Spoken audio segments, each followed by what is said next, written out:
You have got to change the way you think. It is the whole determining factor of where you go in life. We are all where we are today because we thought ourselves to this position. If you don't like the position, think yourself out of it. Change your attitude, you change your altitude. I'm going to tell you something that every successful person has to do, including you. Believe it or not, every successful person in this world has jumped. I'm going to tell you what I mean by that. You are going to have to jump. You cannot just exist in this life. You have got to try to live.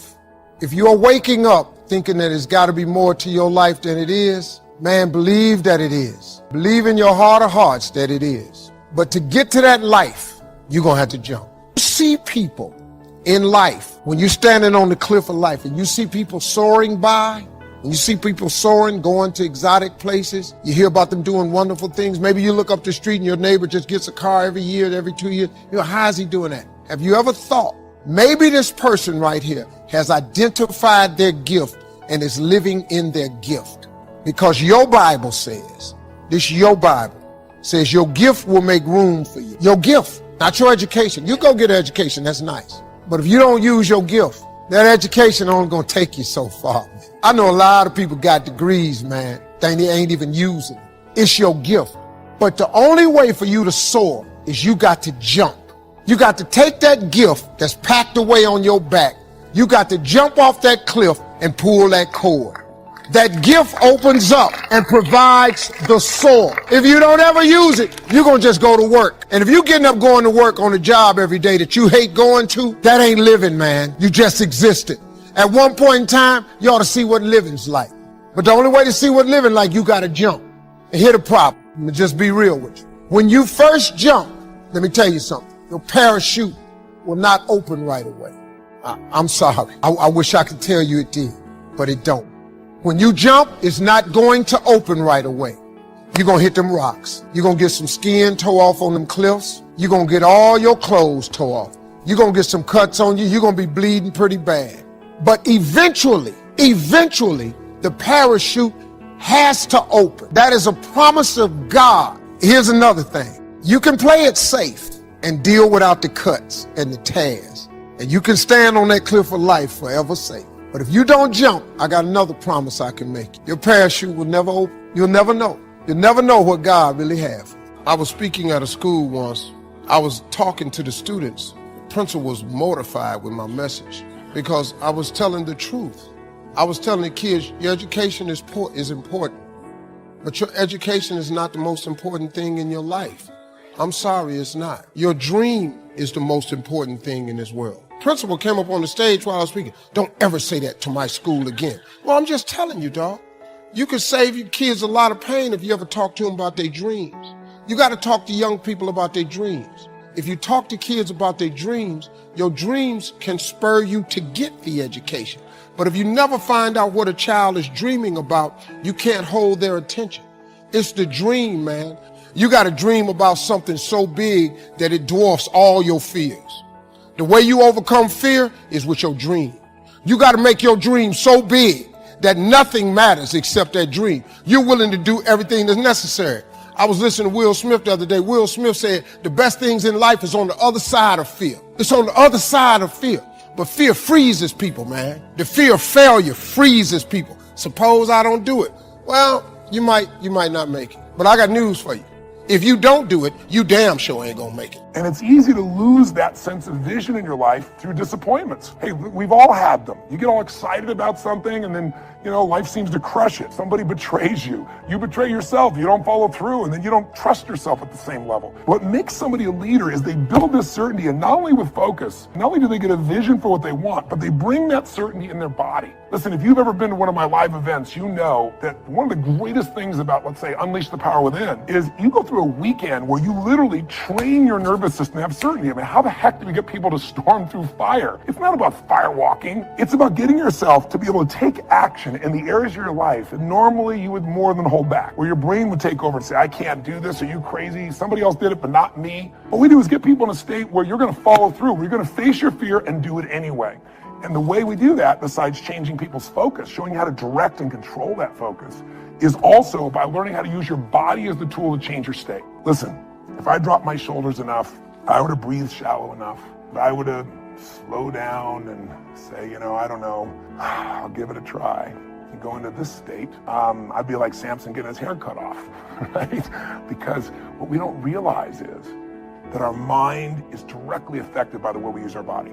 If you change the tempo in which you move, if you change the way you breathe, if you change the way you use your voice, you literally change your biochemistry. And the one thing that you'll see that's the same with the greatest golfer in the world, or the greatest musician, or the greatest, actor, is they have this sense of certainty. And it isn't born. It's something that you make as a habit. You drill it into yourself.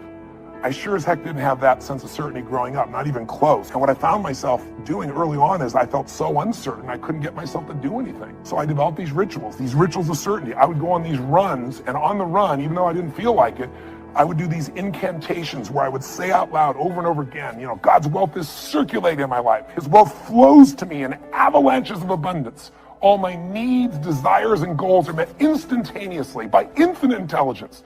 For I'm one with God, and God is everything. And I would say that over and over and over for 30 minutes.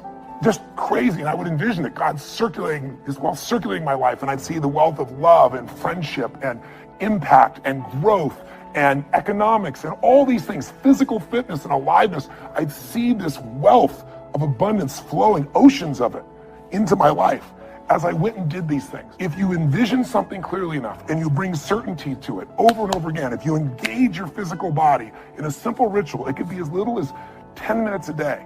I call it my hour of power, or 15 minutes to be fulfilled. And all you do is you take 5 minutes, and in those first 5 minutes, you get yourself moving, and you get yourself in a state of certainty in the way you move and the way you breathe. You focus on what you're excited about in your life. You focus on what you want to create, what you want to bring to your children, what you want to bring to the world. And it changes your state. We all know what happens when you're out of state, when you're burnt out, when you're frustrated, when you're overwhelmed. You snap at people sometimes, feel bad about it. You didn't mean to. It's just the state you're in. So to thrive this year, take uncertainty and bring certainty to it. To thrive this year, get what I call a compelling future. Pick anything, a goal, a dream, a desire, something that excites you so much that you're going to feel yourself compelled to actually find a way to make it happen. You've done it before. You've gotten obsessed. You don't even know how you did it, but things happen and you got yourself to where you want to be. Let's make that happen this year, right now. Regardless if it's later in the year, or the beginning of the year you're watching this, I made this so that hopefully I'd remind you of what you know, that you're made to thrive, not survive. Program your mind deliberately. The reason that most people don't achieve their goals is because they are thinking like everybody else. 16 revolutionary words. Be ye not conformed to this world. Be ye transformed by the renewing of your mind. That's an ongoing process. What are your goals? What are your dreams? Earl Nightingale was right. You don't get in life what you want. You get in life what you are. And so you want to take the time every day to listen to things that can help to program your mind positively, because at the end of the day, if you don't program your mind, it's going to be programmed. Trust me, it's going to be bombarded with all kind of head trash, commercials. I was at a service station pumping gas and a commercial came up. I mean, you get on the elevator and commercials are there. You look at billboards, there are messages that's coming in, over 5,000, 10,000 messages on a regular basis. And so as you look at your goals and dreams, it's very important that you are intentional about controlling what goes on in your mind, because everything gets in through the eyes and through the ears. So, what do you want? What do you want for yourself? What I'm doing right now, I didn't do it for 14 years. You know why? Because I was suffering from possibility blindness. Have you thought about doing something and you looked at what you wanted to do and your heart said, I could do that. And then your mind asked, how? And then you start thinking, well, I can't do that. I don't have a college education. I can't do that. I don't have an MBA or a PhD. I can't do that. I've never worked for a major corporation. Why would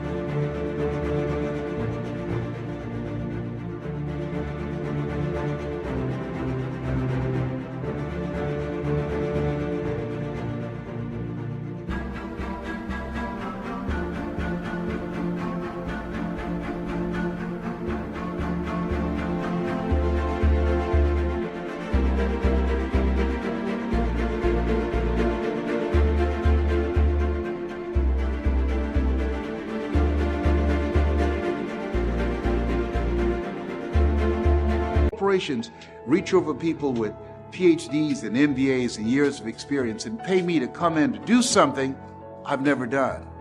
I thought about doing this for years, and I talked myself out of it. There's an African proverb that says, if there's no enemy within, the enemy outside can do us no harm. Shakespeare says, therefore, dear Brutus, it's not in our stars, but in ourselves that we are underlings.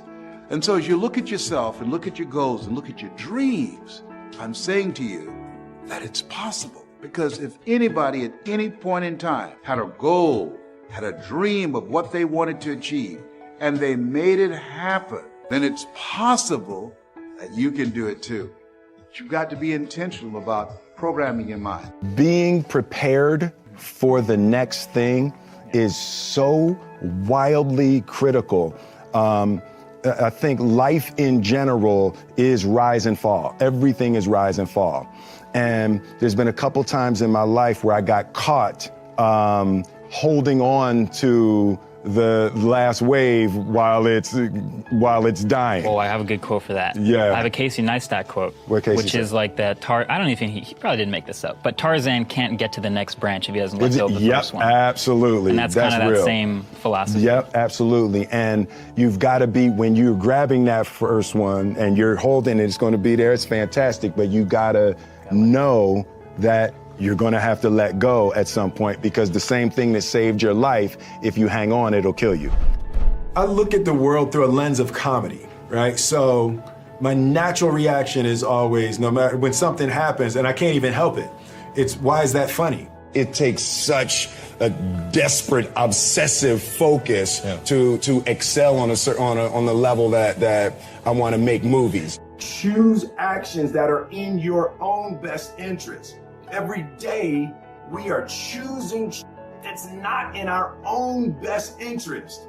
You have to be able to be vulnerable in front of anybody.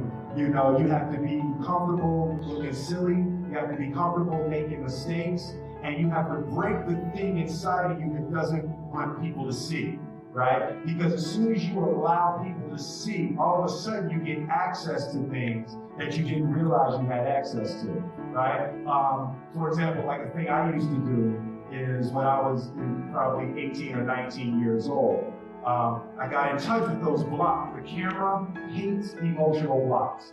Like, you put a camera in somebody's face and they're uncomfortable about delivering the emotion. It looks fake and you feel it. You immediately know it's not real, right?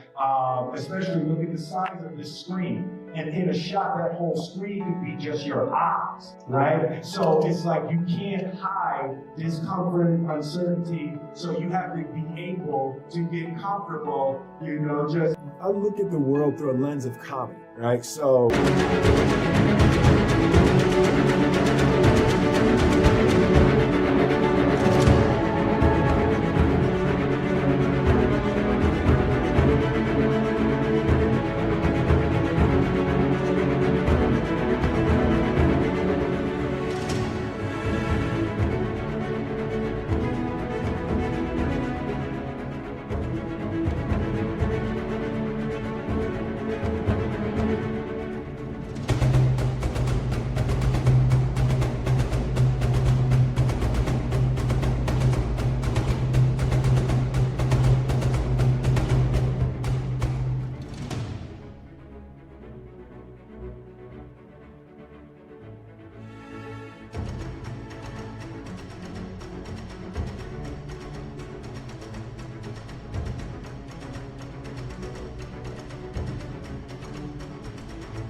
My natural reaction is always, no matter when something happens, and I can't even help it, it's, why is that funny? You know, so even at a funeral, I can't help but think why that's funny, you know? So it's extremely helpful for me just psychologically that no matter what's going on, I can't keep my mind from finding jokes, you know? So it's a beautiful way to stay joyous and positive. Overcoming the negative conversation, that inner dialogue that's going on all the time, even when you don't want it to be there. You can't stop yourself right now from thinking. You can't do it. It's going on. And so learning how to empower yourself, part of doing that is standing up to yourself. You've got to stand up inside yourself sometimes and say, shut up. You've got to do this. I was going to give a presentation, and this voice inside of me saying, you can't do this. You don't have everything it takes. Shut up. I'm behind on my bills, and you're telling me what I can't do. I have got to do it. You'll get scared sometimes. Your mind will go blank on you. Some people you will allow to unnerve you, and you wonder, what's wrong with me? I'm not crazy. That's why you've got to learn to make a conscious, deliberate, determined effort to stand up inside yourself. Working on yourself, watching that inner dialogue, it will determine the quality of your life. Next thing is that you've got to activate the thinker in you. Don't allow your emotions to control you. We are emotional, but you want to begin to discipline your emotion. If you don't discipline and contain your emotions, they will use you. Your mind goes on automatic, just like a garden. You know, I loved reading the book called As a Man Thinketh by James Allen. He uses the analogy of the mind being like a garden. You know, weeds don't have to have any encouragement to grow. You don't have to water them. They don't have to get sunshine. They don't have to have fertile ground. They will grow through the cracks of a sidewalk. Am I right? But if you want to grow orchids or roses or any kind of exotic flowers, there are special processes and procedures you must go through. Well, by the same token, you don't have to force yourself or motivate yourself to think negatively, to be depressed, to hate somebody, to want revenge, to want to get back at somebody, to beat yourself up over the head, to feel loaded with guilt. You don't have to make any effort to do that. Your mind is on automatic. It will do that by itself. I'm saying this is a time more than ever that you want to begin to inoculate yourself with positive words, coming to conventions, showing up on meetings, being on the calls, to make yourself unstoppable, to get out of your mind the polluting negative thoughts that's causing most people to go through life being stuck because they're volunteer victims. Somebody said that many people die at age 25 and don't get buried until they're 65 because they got so much garbage in their minds. You are here because you've got a clear vision of what you want and where you're going.